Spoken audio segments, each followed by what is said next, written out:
이번 주하고 다음 주에 2주간에 걸쳐서 최초의 인류의 범죄를 같이 한번 살펴보겠습니다.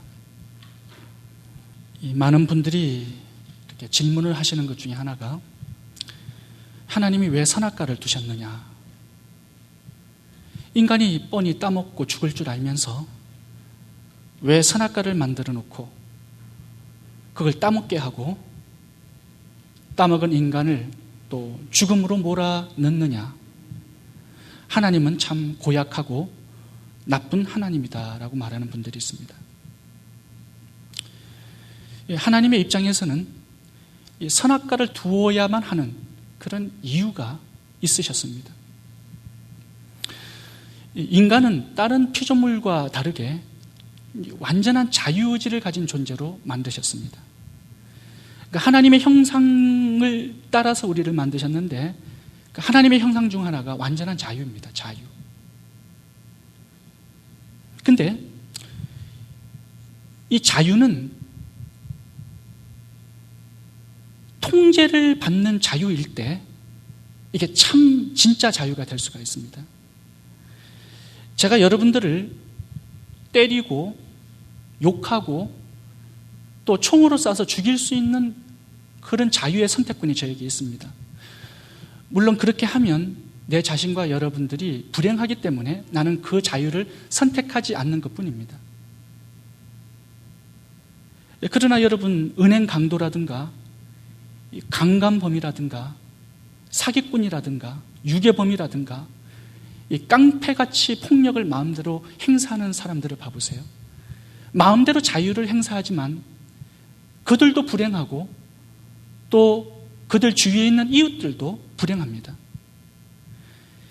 자유를 마음대로 행사하는 것이 참된 자유가 아닙니다. 정말로 참된 자유를 행사하기 위해서는 하나님처럼 완전하게 의롭고 완벽한 선함과 완벽한 하나님 같은 능력이 있어야 돼요. 그러나 인간은 그렇지 않습니다. 그러니까 하나님께서 우리 인간을 자유의지를 가진 존재로 만드시고 우리 인간의 자유는 통제를 받는 자유일 때 참 행복하고 통제를 받지 못한 자유는 불행할 수밖에 없다는 교훈을 선악과를 심어 두심으로 우리들에게 보여주기를 원하셨던 것입니다. 여러분, 차의 속력이 150마일로 달린다고 생각해 보세요. 이 브레이크가 없는 150마일의 속력은 너무나 위험한 거예요. 브레이크에 통제된 속력일 때만 이 150마일은 참 자유할 수가 있는 것입니다. 지금 전기가 이렇게 들어오고 있는데 전기는 전기선 안에 있을 때만 참 자유하고 행복할 수 있어요. 전기가 전기선 바깥을 나와가지고 막 돌아다니잖아요. 사람들 다 불태워 죽입니다. 전기 자체도 불행하고 또 전기가 닿는 모든 존재들이 다 불행할 수밖에 없어요. 여러분, 미얀마에 지금 사이클론이라는 그 해일이 일어나가지고 많은 사람들이 죽었습니다. 지금 굶주려 죽은 사람까지 합히면 10만 명이 넘어요. 미얀마에서. 문제는 뭐예요? 하나님께서 물을 바다 안에 가두어 두셨어요. 그 바다 안에서만 자유할 수 있도록 만들어 놨는데 이 물이 말이에요, 마음대로 자기의 자유를 행사해가지고 막 육지로 뛰어 올라오는 거예요. 사람들이 사는 마을에까지. 여러분, 그렇게 자유함이 진짜 자유합니까? 이게 남을 불행하게 만드는 자유가 참 자유예요? 아니에요. 물은 뚝 안에 있어야 돼요. 그렇게 흐를 때, 그 안에서 자유할 때 이게 진짜 행복한 자유가 되는 거예요. 뚝 바깥을 뛰어 넘쳐나와가지고 논밭을 마구 휘어잡고 다니면 다 죽습니다. 지난번에 그 이라크 전쟁이 일어났을 때 미국이 침공을 해가지고 그 사담 후세인을 잡았어요. 그 사담 후세인을 잡고 난 다음에 더 큰 문제가 생긴 게 바그다드에 이 총기를 약탈해가지고 사람들을 살인하는 막 모든 관공수와 이 병원을 약탈해 다니는 그런 무법천지가 되어버렸습니다. 그래서 며칠 지나가지고 1000명이 죽었어요. 약탈자들에 의해서. 병원 40개 중에서 39개가 약탈을 당했습니다. 의사들도 몇 명 죽었어요. 은행, 도서관, 관공서 모조리 습격하고 다니는 거예요. 총을 가지고. 그 중에는 이라크 국립박물관도 습격을 당해서 고대 3,000년간 그 속에 묻어놓았던 고대 유적지 17만 점을 약탈당해버렸습니다. 사담 후세인이 정권을 잡고 있을 때는 그래도 이 질서가 유지가 되었어요. 그런데 그 폭군이 없어지니까 마음대로 자유를 행사하니까 바그다드 시내 안이 무법천지가 된 것입니다. 강간과 테러와 방화와 엄청난 살인사건이 일어나게 된 거예요. 여러분, 인간은 이 자유가 통제된 자유일 때만 참 자유이고 행복한 자유가 될 수가 있습니다. 그래서 하나님은 선악과를 심어두고 인간들에게 너희들은 참 자유롭게 내가 만들었는데 너희들의 자유는 통제되고 제한된 자유이어야만 한다 말씀하고 있는 것입니다. 하와의 문제는 뭐예요? 아담의 문제는 뭐예요? 자기는 하나님으로부터 독립해서 마음대로 자유를 행사하기를 원한다는 것입니다. 뱀이 들어와서 마귀가 미혹하고 유혹한 것이 뭐예요? 시험한 것이 뭐예요? 너희들은 하나님의 말씀의 통제를 받고 살지 말라는 거예요. 마음대로 살라는 것이에요. 그 미혹을 받아서 선악과를 따먹었을 때 그들은 마귀의 종이 되고 에덴 동산에서 쫓겨나고 그들은 생명이 죽음으로 바뀌고 땀이 흘러야 그 소산물을 먹고 가인이라는 살인자가 태어나고 결국은 노아의 홍수로 모든 후손들이 다 죽었다는 이야기를 다루고 있는 것입니다. 여러분들에게 무한한 자유가 있어요. 그렇지만 그 자유는 하나님의 말씀에 통제된 자유일 때만 가장 복된 자유가 될 수가 있습니다. 그래서 요한복음 8장에 이렇게 말씀하세요. 진리가 너희를 자유케 하리니. 우리의 자유는 하나님의 말씀 안에서의 자유입니다. 그럴 때 가장 행복한 인생을 살아갈 수가 있는 것입니다. 창세기 3장에 처음 죄가 들어오는 이 내용을 우리들에게 보여주고 계십니다. 아담과 하와는 타락했습니다. 마음대로 자유를 행사했습니다. 오늘 본문을 통해서 어떻게 하면 우리는 이 마귀의 시험과 유혹을 이기는 승리의 신앙생활을 할 수 있을까? 어떻게 하면 하나님께서 주신 이 에덴 동산을 나의 축복의 땅으로 지키고 유지할 수 있을까? 세 가지로 오늘 본문에서 살펴보도록 하겠습니다. 첫 번째, 마귀의 시험과 유혹을 이기기 위해서는 말씀을 정확히 알아야 합니다.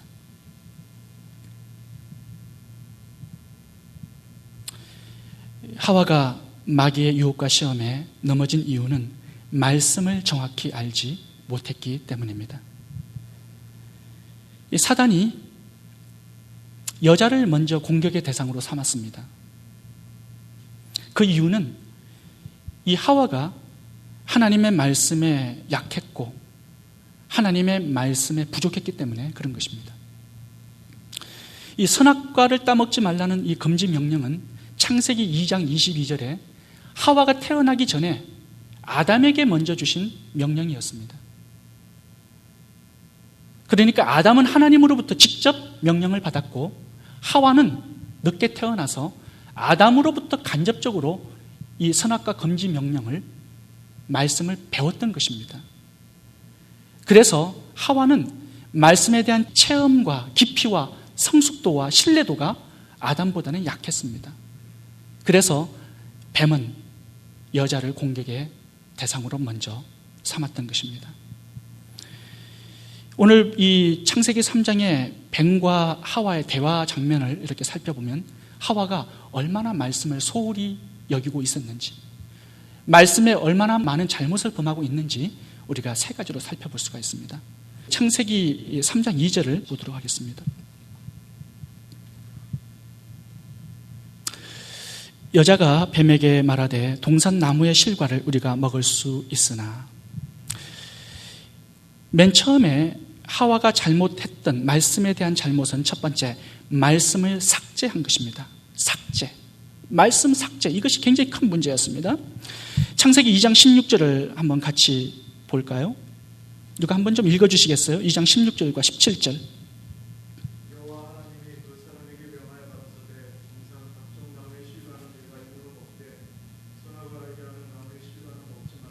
여기 보시면 하나님은 각종 나무의 실과라고 얘기했는데 하와는 창세기 3장 2절에서 각종이라는 단어를 뺐습니다. 말씀을 삭제한 거예요. 두 번째 삭제한 말씀이 있습니다. 그것은 정령이라는 단어입니다. 창세기 2장 16절을 봐보시면 17절 봐보시면 내가 먹는 날에는 정령 죽으리라, 정령이라고 말씀을 했는데 하와는 창세기 3장 3절을 한번 봐보세요. 죽을까 하노라, 정령이라는 단어를 빼버렸습니다. 말씀 삭제, 이것이 하와의 큰 문제였습니다. 하와의 두 번째 잘못은 말씀을 추가했습니다. 창세기 3장 3절을 김현배 성도님 다시 한번 읽어주세요.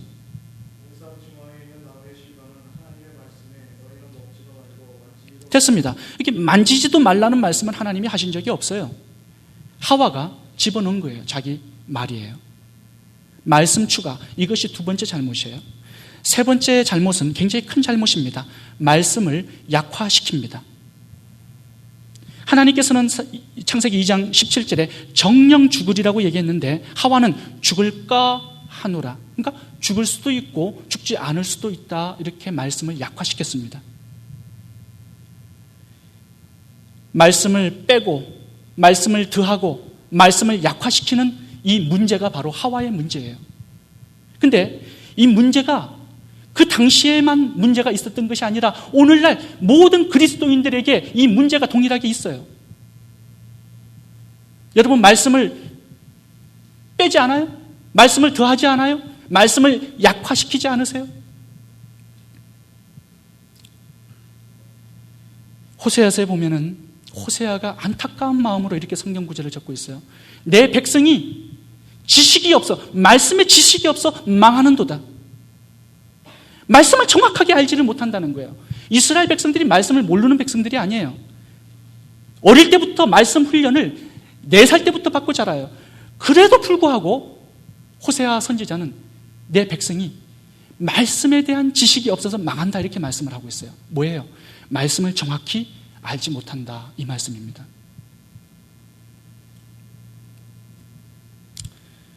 사단의 유혹과 시험을 이기기 위해서는 말씀을 적당히 알고 대충 알고 뭐 구렁이 담 넘어가듯이 알고 수박 거달듯이로 이렇게 알잖아요. 사단의 미혹과 유혹을 절대로 벗어날 수가 없습니다. 왜냐하면 사단이 찾아올 때는 거짓말을 가지고 찾아오는 게 아니에요.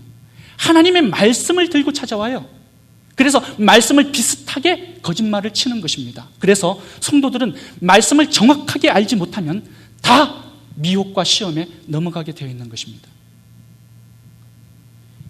하와를 시험했던 마귀는 마태복음 4장에서 예수님도 넘어뜨리려고 찾아와서 시험합니다.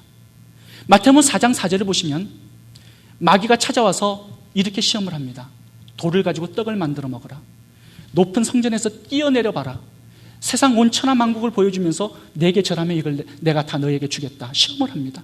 근데 예수님께서는 이 세 가지의 시험을 어떻게 이기느냐? 정확한 하나님의 말씀을 인용하면서 이깁니다. 이렇게 얘기합니다. 가라사대 기록되었으되, 두 번째 시험에서도 또 기록되었으되, 세 번째 시험에서도 사단아 물러가라 기록되었으되, 전부 다 기록되었으되 기록되었으되 기록되었으되 신명기의 말씀과 시편의 말씀을 정확하게 인용함으로 마귀를 이겨버립니다. 여러분, 그래서 우리가 말씀을 정확하게 알고 공부하고 연구하고 묵상하고 나의 것으로 만들고 암송해야 되는 것이에요. 여러분, 말씀을 약화시키지 마세요. 정령 죽겠다고 말씀했는데 죽을까? 죽기도 하고 안 죽을 수도 있구나, 이렇게 약화시키지 말라는 거예요. 제가 목사님들을 많이 만나기 때문에 다양한 목사님들을 만나요. 근데 제가 깜짝 놀란 목사님이 한 분 계세요. 그 목사님하고 장로님하고 그 교회 중직하고 식사를 같이 했는데, 그 장로님 중에 한 분이 주일날 끝나고 가게의 문을 여시는 분이 계셨어요. 그 이제 이야기를 이렇게 식사하면서 이렇게 주고받는데, 이제 예배가 끝난 다음에 식사를 했는데 그분이 빨리 가셔야 된다는 거예요, 장로님이. 그래서 저분이 왜 빨리 가시느냐고 봤더니 가게 문을 여는 거예요. 신발 가게를 하시는데.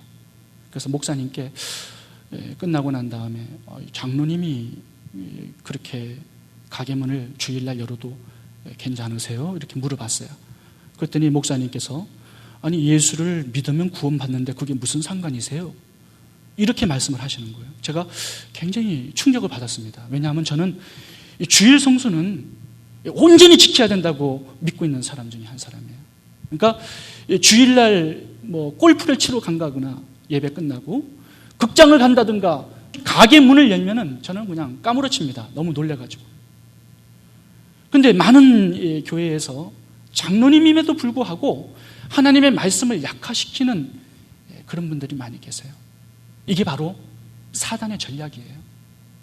사단이 역사하는 곳에는 말씀을 빼고 말씀을 더하고 말씀을 약화시키는 역사가 있습니다. 여러분, 말씀을 아는 것도 중요하지만 말씀을 정확하게 아는 것이 중요합니다. 말씀을 빼고 더하고 약화시키는 거 안 됩니다. 하나님의 말씀은 정확하기 때문에 정확히 지키면 정확한 축복이 오게 되어 있어요. 정확하게 말씀을 알지 못하면 하와처럼 마귀의 시험과 미혹에 넘어지고 실패할 수밖에 없습니다. 예수님처럼 기록되었으되의 말씀을 정확하게 인용함으로 마귀의 시험과 미혹을 이기고 승리하는 신앙인이 될 수 있기를 바랍니다. 두 번째, 마귀의 시험과 유혹을 이기기 위해서는 말씀에 목숨을 걸어야 합니다.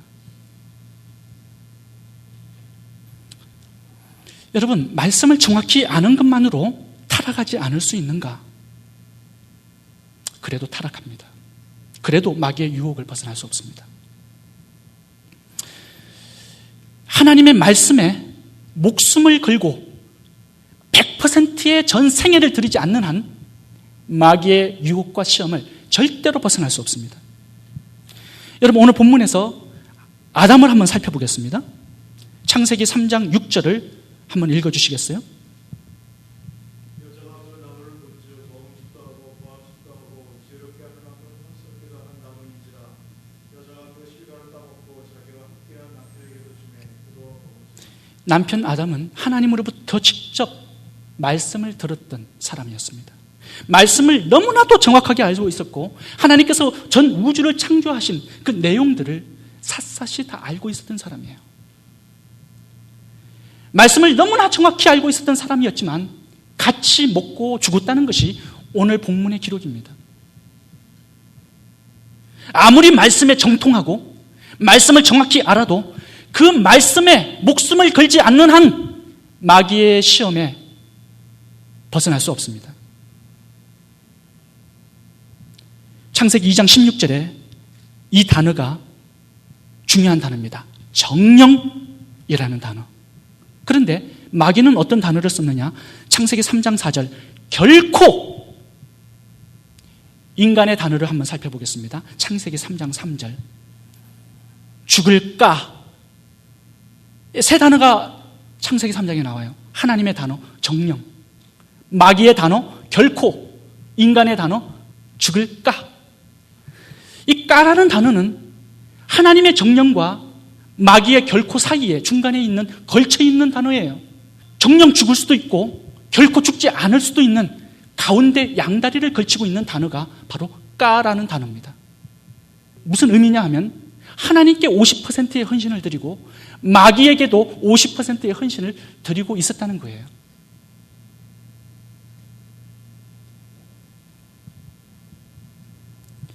하나님의 말씀에 100%의 헌신, 100%의 마음, 온전한 전생애를 드리지 않는 한 마귀의 시험은 벗어날 수 없습니다. 아담도 죽었다면 우리도 마찬가지예요. 여러분, 하나님의 말씀은 생명과 죽음의 절대적인 이 선택입니다. 뭐 이것을 따먹어도 괜찮고 안 따먹어도 괜찮고 그게 아니에요. 따먹으면 죽어요. 그래서 목숨을 걸고 말씀을 지켜내야만 하는 것입니다. 여러분, 이 에덴 동산은 하나님께서 많은 말씀에 목숨을 걸게 하지 않고 딱 한 말씀에 목숨을 걸게 하셨어요. 여러분들의 생애에 내가 정말 목숨 걸어야 될 그 한 말씀만 붙잡고 살아갈 수 있다면 여러분, 에덴 동산의 축복은 여러분들의 것이 될 수 있을 것입니다. 내가 한 말씀에 헌신하고 한 말씀을 붙들고 내 전 생애를 드릴 수 있다면 다른 말씀들도 따라오게 되고 나는 하나님 앞에서 계속적으로 성장하고 성숙하는 신앙이 될 수가 있어요. 그 한 말씀이 없을 때 다른 말씀도 없는 것입니다. 여러분, 무엇에 목숨을 걸고 내 생애를 드려야 할까요? 여러분, 주일 성수에 목숨을 거세요. 유대인들은 안식일을 기억하여 거룩시키라 이 한 말씀에 목숨을 걸었습니다. 그랬을 때 하나님께서는 전 민족을 모든 민족 위에 뛰어나게 만드셨어요. 제가 이 분의 얘기도 드린 적이 있습니다. 이명헌 교육부 장관에 대한 이야기도 여러분께 드린 적이 있는데 지금 서울대 철학과 교수로 계십니다. 13살 때 서울로 이제 올라와서 직업을 잡았는데 그것이 목욕탕 때밀이였습니다. 목욕탕 때밀이를 열심히 하고 있는데 그 주인이 주일날 교회를 못 나가게 하는 거예요. 그래서 목욕탕 때밀이를 그만뒀습니다. 두 번째 직업, 신문 배달. 세 번째 직업, 노량진 전차 매포소 직원. 숭실중학교 야간부 급사. 이렇게 일을 하면서 중학교 검정고시, 고등학교 검정고시를 쳐서 합격을 했습니다. 그리고 서울대 철학과를 들어갔어요. 등록금이 없으니까 학교를 못 다녀요. 근데 어떤 분이 장학금을 주기로 한 것입니다. 그 장학금을 받는 날이, 그 모임이 매주 일요일 11시에 있었던 거예요. 그러니까 그 장학금을 돌려주고 4년 내내 아르바이트를 하면서 서울대학을 졸업을 했습니다.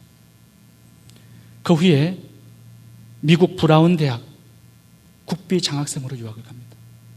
철학 박사학위를 받고 한국으로 돌아와서 교육부 장관을 지내시고 지금은 서울대 철학과 교수로 계세요. 그분의 간증을 들어보면 딱 한마디 말씀이 우리의 마음을 치는데 이 말씀이에요. 내가 주일을 지켰더니 주일이 내 생애 전체를 지켜주었습니다. 하나님의 한 말씀, 목숨을 걸었어요. 주일 성수였습니다. 여러분, 11조에도 목숨을 걸어보세요. 하나님의 약속이 있는 말씀이에요. 여기에 목숨을 걸었던 사람은 락펠러입니다. 락펠러는 40명의 회계사를 고용해서 자기 회사에 11조를 구별해냈습니다. 하나님께서는 락펠러를 세계 제1의 부자로 만들어주셨어요. 여러분, 사드락 메삭 아벳느고는 우상에게 절하지 말라는 이 한 말씀에 목숨을 걸기 위해서 풀무불로 들어가요. 다니엘서에 보면. 여러분, 마태복음 28장 마지막 지상명령에 목숨을 한번 걸어보세요. 저는 여기에 목숨을 걸었어요. 모든 족속으로 제자를 삼아 내가 분부한 모든 것을 가르쳐 지키게 하라.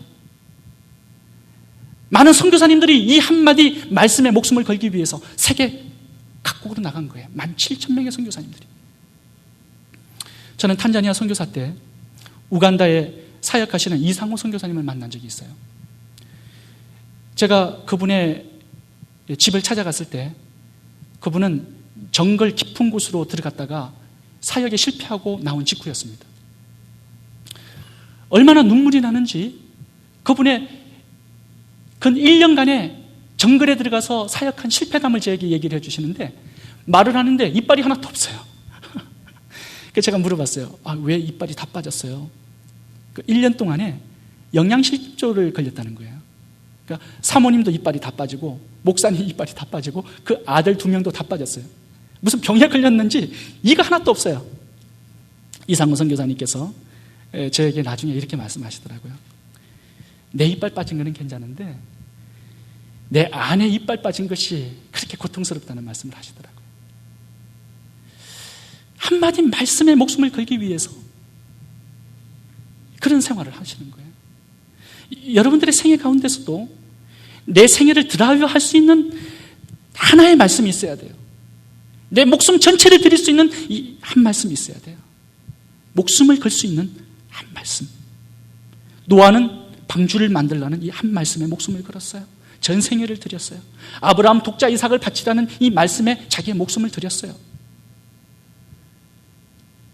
여러분 마태복음 13장을 보시면 천국 비유를 말씀하시면서 이런 얘기를 합니다. 이 천국의 말씀의 씨앗이 4종류의 밭에 뿌려졌어요. 씨앗을 들고 이렇게 뿌렸는데 4종류의 밭에 그 씨가 떨어졌습니다. 그런데 3종류의 밭은 열매를 맺지 못하고 옥토밭만 열매를 맺었다는 거예요.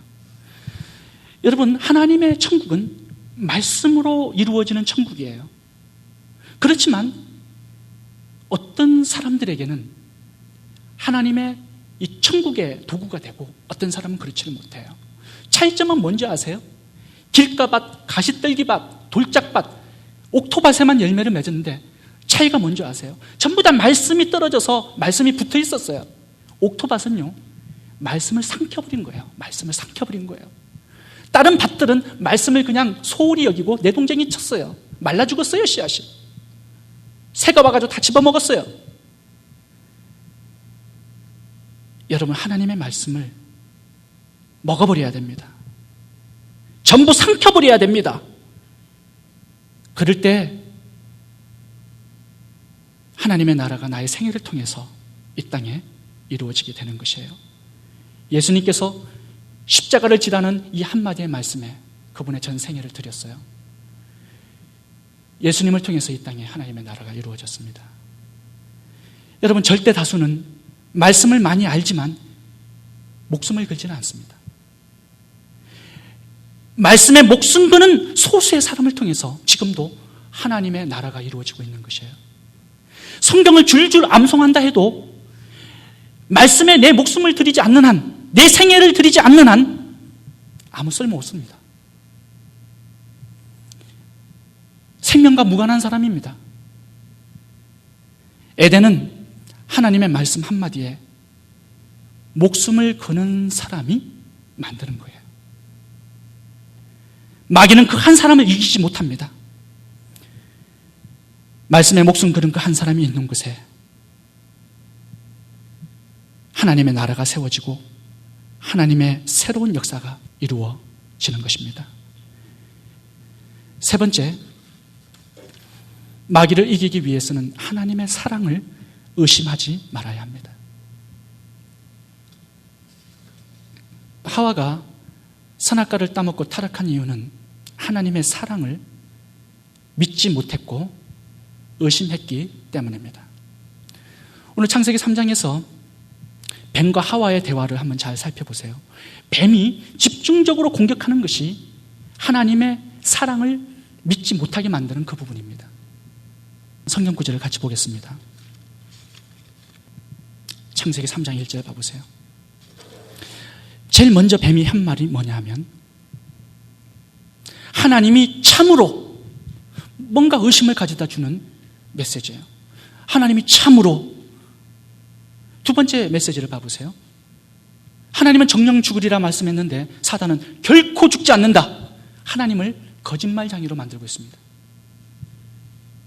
자, 세 번째, 이게 중요한 단어예요. 창세기 3장 5절, 6절, 김용석 성도님 한번 좀 읽어주시겠어요? 너희가 그것을 먹는 날에는 너희 눈이 밝아져 하나님과 같이 되어 선악을 알 줄 하나님이 아시니라. 여자가 그 나무를 본즉 먹음직도 하고 고함직도 하고 지혜롭게 할 만큼 탐스럽기도 한 나무인지라. 여자가 그 열매를 따먹고 자기와 함께 있는 남편에게도 주매 그도 먹으니라. 이렇게 보시면 3장 5절 한번 봐보세요. 하나님이 선악과를 못 따먹게 만드는 것은 너희가 그것을 먹으면 하나님같이 되려는 것을 그걸 막으려고 하는 것이다. 너희가 뛰어난 존재가 되는 것을 하나님이 두려워하고 있다. 너희도 하나님같이 될 수 있는데 하나님이 그걸 막고 있는 것이야. 왜냐하면 하나님이 너희들을 경쟁 대상으로 삼고 있기 때문에 너희들이 하나님같이 되는 걸 굉장히 두려워하고 있는 것이다. 하나님은 사랑의 하나님이 아니에요. 하나님은 결코 선한 분이 아니다. 너희들을 종 삼고 노예 삼아서 너희들의 행복을 위해서 하나님이 일하는 분이 아니다. 하나님은 고약한 나쁜 하나님이다. 하와는 뱀의 말을 믿어요. 하나님의 사랑을 의심해요. 그 마음을 가지고 선악과를 쳐다보니까 먹음직해, 보암직해, 아주 탐스러워. 뭔가 새로운 마음이 들어간 거예요. 옛날에도 왜 저걸 못 따먹겠을까 하면서 뭔가 기분이 좀 상했을 거예요. 그게 울컥 치밀어 올라와가지고 하와의 손이 선악과를 따게 만든 것입니다.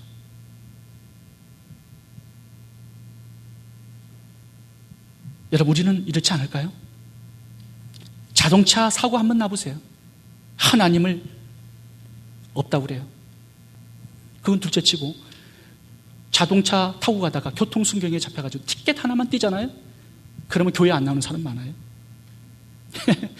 뭐 질병이 들어가가지고 누워있다, 이거는 뭐 두말할 필요도 없습니다. 새벽 예배 나와가지고 차가 도난을 당한 사람도 있습니다. 다음 새벽기도 안 나옵니다.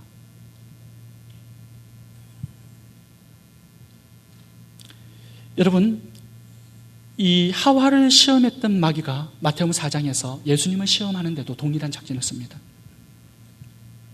이렇게 말해요. 네가 하나님의 아들이거든. 계속 3번 반복해서 나온 단어가 네가 하나님의 아들이거든. 떡이 있어야 되지 않겠느냐? 두 번째는 성전에서 떨어지면 하나님이 받쳐주고 보호해줘야 되지 않겠느냐? 세 번째는 천하 만국의 영광을 너에게 줘야 되지 않겠느냐? 네가 하나님의 아들이면 말이야.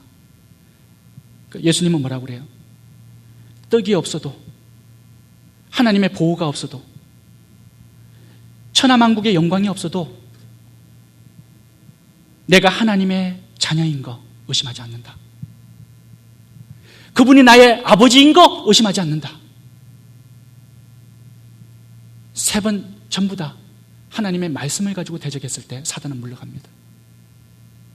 근데 여러분, 누가 예수님처럼 이렇게 떡이 없는데도, 하나님의 보호가 없는데도, 천하만국의 영광이 없는데도 하나님을 나의 아버지로, 그분이 여전히 사랑의 하나님으로 믿는 사람들이 얼마나 되겠습니까?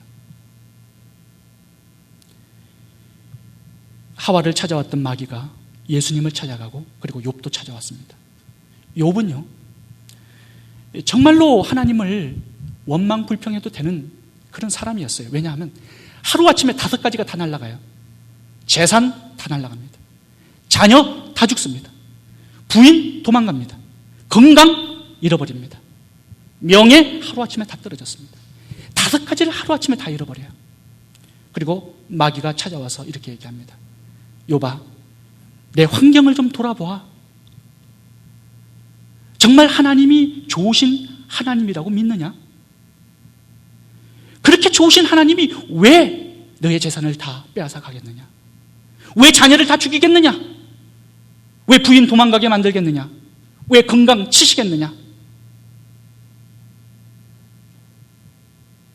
하나님을 저주하고 욕하고 죽으라. 그 아내가 한 말인데 이것은 마귀가 한 말이에요. 여러분, 이렇게 5가지가 빼앗기고 잃어버리고 없어졌는데 욥은 하나님의 사랑을 의심하지 않습니다. 하나님을 떠나지 않습니다. 하나님의 마음에 매달려서 고난의 기간을 보냅니다. 여러분, 오늘 본문에서 우리가 한번 살펴보아야 할 것은 뭐냐 하면 사단의 거짓말입니다. 정말 사단이 인간이 하나님같이 되는 것을 선악과로 막는다고 속였는데 이게 진짜일까요? 정말 하나님이 인간이 하나님같이 되는 것을 막았을까요? 여러분, 인간이 하나님같이 되는 것을 너무나 원하시는 분이 하나님이세요. 하나님의 최대 소원은 우리 자녀들이 아버지 하나님같이 되는 것이 하나님의 소원입니다. 그래서 하나님은 원래부터 인간을 하나님의 형상대로 만드신 거예요. 흙으로 만들고 하나님의 생기를 불어넣어서 같은 동급으로 우리 인간을 만들어주신 것입니다. 언어를 주셨어요. 수준이 돼야 말을 하는 거예요. 대화를 나누는 거예요. 원래부터 하나님은 우리를 하나님의 아들, 딸로 자녀로 만드셨어요. 하나님의 아들은 하나님이에요. 수준이. 여러분들의 자녀가 아빠에게 이렇게 말해요. 아빠, 저도 앞으로 아빠같이 될 거예요. 그럼 아빠가 뭐라 그래요? 이 정말 나쁜 자식이네. 아주 교만한 자식이네. 뭐 아빠같이 된다고? 그렇게 하는 사람 없어요. 너무 좋아해요, 아빠가. 영적인 세계도 마찬가지예요. 우리가 하나님께, 하나님 아버지, 나 하나님 아버지 같이 되고 싶어요. 그러면 하나님께서 아주 못된 놈이네 이거. 나처럼 네가 된다고? 이 버릇없는 교만한 놈 같으니라고. 그렇게 하나님 말씀하지 않으세요. 나는 내가 하나님의 형상대로 그렇게 살아가기를 원한다. 하나님처럼 네가 되기를 원한다. 하나님께서 그걸 원하세요. 그러니까 하나님의 최대 소원은 우리가 그리스도의 형상을 담는 것이고 Christ like person이 되는 것입니다. 뱀은 하와에게 거짓말을 쳤듯이 우리들에게도 여전히 동일한 거짓말을 쳐요. 하나님의 사랑은 거짓말이라고. 너의 지금 고난을 한번 돌이켜봐라. 너의 가정을 한번 돌아봐라. 너의 재물을 한번 돌아봐라. 우리의 고난, 고통, 불편함, 어려움, 그 속에서 하나님은 당신의 방법으로 우리를 사랑하고 계시는 거예요. 사업이 망하는 방법으로 우리를 사랑하세요. 질병이 들게 하는 그 방법으로 우리를 사랑하시는 거예요. 자동차 사고 그 방법으로 우리를 사랑하시는 거예요. 하나님은 목적이 우리의 미래예요. 영원한 축복이에요. 그 현재만을 다루시지 않습니다. 현재의 고난, 현재의 고통, 현재의 불편함, 현재의 망함, 그것이 과정이지 끝이 아니에요. 그걸 통해서 더 아름다운 미래를 빚어나가시는 분이 바로 우리의 아버지입니다. 다윗은 10년을 바라보고 고난을 주셨고 요셉은 13년을 바라보면서 고난을 주셨어요. 여러분, 시험을 당해도 고난을 당해도 하나님의 사랑 이것만큼은 의심하지 말아야 합니다. 그래서 하박국 선지자에게 하나님은 이렇게 메시지를 주셨어요. 의인은 믿음으로 살리라. 내가 이해할 수 없는 상황이 펼쳐져도 나의 믿음이 상황과 환경과 감정에 따라 변하고 움직이지 않는 것, 이것이 믿음으로 사는 의인의 모습입니다. 이 세상이 온통 부정적이고 이해할 수 없는 일들이 많이 벌어지지만 하나님은 의로우시고 선하시고 좋으신 하나님심을 믿는 이 믿음에서 변치 않는 것이 바로 의인은 믿음으로 사는 거예요. 초대교회 성도들은 하나님 잘 믿고 섬겼지만 다 사자밥이 되었습니다. 그래도 하나님의 사랑을 의심하지 않았습니다. 갖지 못해도, 다 빼앗겨도, 다 잊어버려도 하나님은 좋으시고 선하신 하나님이십니다. 하나님께 섭섭한 마음 없기를 바랍니다. 하나님께 시험 들지 않기를 바랍니다. 이렇게 한번 고백해 보시면 좋겠습니다. 그래도 당신을 사랑합니다. 그래도 당신을 신뢰합니다. 그래도 당신을 섬기겠습니다. 그래도 당신을 따라가겠습니다. 그래도 당신 한 분만을 사랑하겠습니다. 여러분, 마귀의 시험과 유혹을 이기는 방법은 오늘 본문에서 3가지로 말씀합니다. 첫 번째, 말씀을 정확하게 알라. 두 번째, 말씀에 목숨을 걸라. 세 번째, 하나님의 사랑을 의심치 말라. 마귀의 시험을 넉넉히 이기고 승리하는 신앙이 될 수 있기를 바랍니다. 기도하겠습니다.